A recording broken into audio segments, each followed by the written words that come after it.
नमस्कार दोस्तों, मैं हूँ राज रत्न। आपका स्वागत है मैथ मिजाज चैनल पे। दोस्तों, आज मैं आप लोगों को बताऊंगा कि कोरोना वायरस का वैक्सीन कैसे तैयार किया जाता है। हमारे इस वीडियो को बनाने का सबसे बड़ा मकसद है आम लोगों को यह समझाना कि कोरोना वायरस का वैक्सीन कैसे बनता है और हमारे बॉडी पर इसका वर्क कैसे होता है। दोस्तों, सबसे पहले हमको जानना पड़ेगा कि कोरोना वायरस का स्ट्रक्चर क्या होता है और यह हमारे शरीर में वर्क कैसे करता है। जब हम इसके स्ट्रक्चर को समझ आते हैं तो इसके वर्किंग प्रोसेस को भी समझ जाएंगे और इसके जो वैक्सीन तैयार किए जा रहे हैं उसको भी हम आसानी से समझ जाएंगे।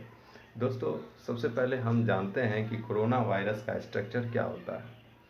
तो कोरोना वायरस जो है प्रोटीन का बना हुआ एक स्ट्रक्चर होता है, जो कि हम जानते हैं कि कोई भी वायरस हो वो मृत और सजीव दोनों जगत में रखे जाने वाले चीज़ होते हैं। ये मृत होते हैं और सजीव भी होते हैं। जब हमारे किसी भी सेल से बाहर होते हैं तो ये मृत अवस्था में होते हैं, जब सेल्स के अंदर जाते हैं तो सजीव अवस्था की तरह कार्य करते हैं, क्योंकि हमारे सेल को डिस्ट्रॉयड कर उसमें जितने भी मटेरियल्स होते हैं, कोशिका द्रव्य होता है, साइटोप्लाज्म, उसका यूज कर यह अपने संख्या में वृद्धि करता है।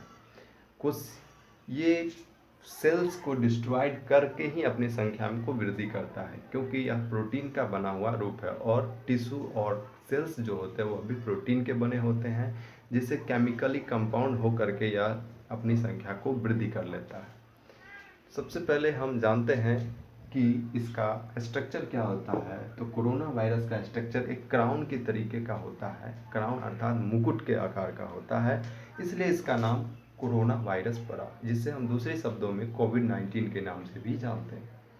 क्योंकि इसका स्ट्रक्चर जो बाहरी पार्ट्स होता है उसे हम पार्शियल पार्ट्स कहते हैं और सेंटर पार्ट होता है वो जेनेटिक मटेरियल आरएनए अथवा डीएनए के बना होता है। ये पार्शियल पार्ट से ही मेन रोल प्लाई करता है अपने वैक्सीन को तैयार करने में, क्योंकि यही पार्शियल पार्ट से हमारे शरीर में सबसे पहले संपर्क में आता है और यह पार्शियल पार्ट जैसे नाक या मुंह के थ्रू हमारे शरीर में जाता है तो फेफड़ा में जाता है।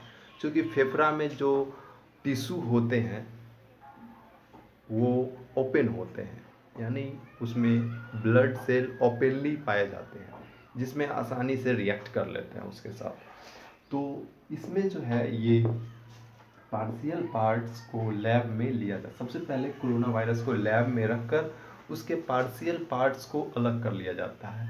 इस पार्ट्स को पार्शियल पार्ट्स कहते हैं। तो इसे जब अलग कर लिया जाता है फिर इसको एक वैक्सीन सॉल्यूशन के रूप में तैयार किया जाता है। इसे वैक्सीन सॉल्यूशन के रूप में तैयार कर पहले इसका क्लिनिकल ट्रायल किया जाता है। क्लिनिकल ट्रायल के लिए सबसे पहले जानवरों का इसका उपयोग किया जाता है, जैसे कि रैट, चूहा हो गया या फिर कुत्ता हो गया, इस पर सबसे पहले। उसके बाद लास्ट क्लिनिकल ट्रायल में मनुष्यों पर ट्रायल किया जाता है, क्योंकि इसमें देखा जाता है कि इससे कोई साइड इफ़ेक्ट तो नहीं है, इसका कोई विपरीत प्रभाव तो हमारे जीवन में नहीं होगा, इसलिए इसका क्लिनिकल ट्रायल होता है। सबसे पहली बात, इसे वैक्सीन बनाने में इतना समय इसलिए लग जाता है या लग रहा है क्योंकि इस कोरोना वायरस का सबसे बड़ा गुण प्रॉपर्टी ये है कि इसके किसी भी लक्षण को सामने आने में 14 दिन का वक्त लगता है।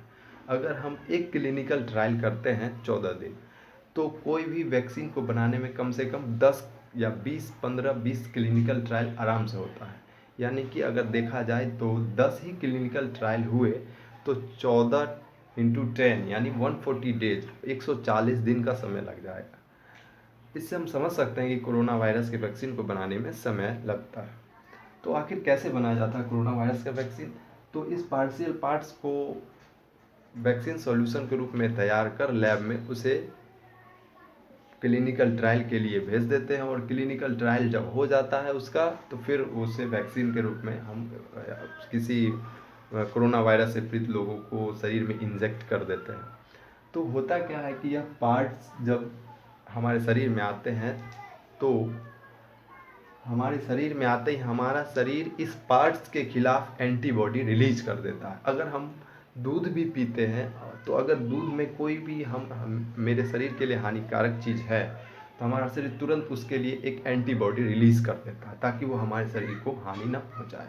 उसी प्रकार से इस पार्ट्स के लिए हमारा शरीर एंटीबॉडी को रिलीज कर लेता है। अगर कोई जीवित कोरोना वायरस हमारे शरीर में आता भी है तो सबसे पहले यही पार्ट्स हमारे शरीर में अटैच्ड होगा, जिस कारण हमारा शरीर इस पार्ट्स के खिलाफ एंटीबॉडी को रिलीज कर लेता है और इस पार्शियल पार्ट्स को डिस्ट्रॉयड कर देता है, जिससे यह कोरोना वायरस मृत हो जाता है और इस प्रकार हमारा शरीर स्वस्थ हो जाता है और हम अपने शरीर को बचा लेता है, हमारा प्रतिरक्षा प्रणाली काम कर जाता है।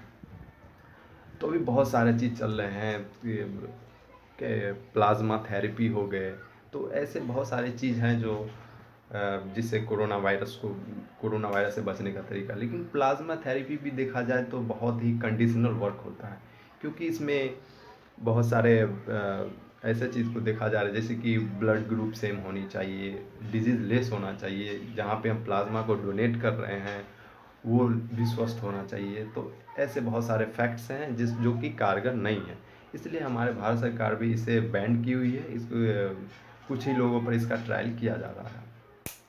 तो मैं आशा करता हूँ कि आप हमारे इस थ्योरी से ज़्यादा रूबरू हो गए होंगे और आप जनसाधारण भी इसे समझ गए होंगे कि आखिर कोरोना वायरस का वैक्सीन कैसे तैयार होता है और हमारे शरीर में कैसे वर्क करता है।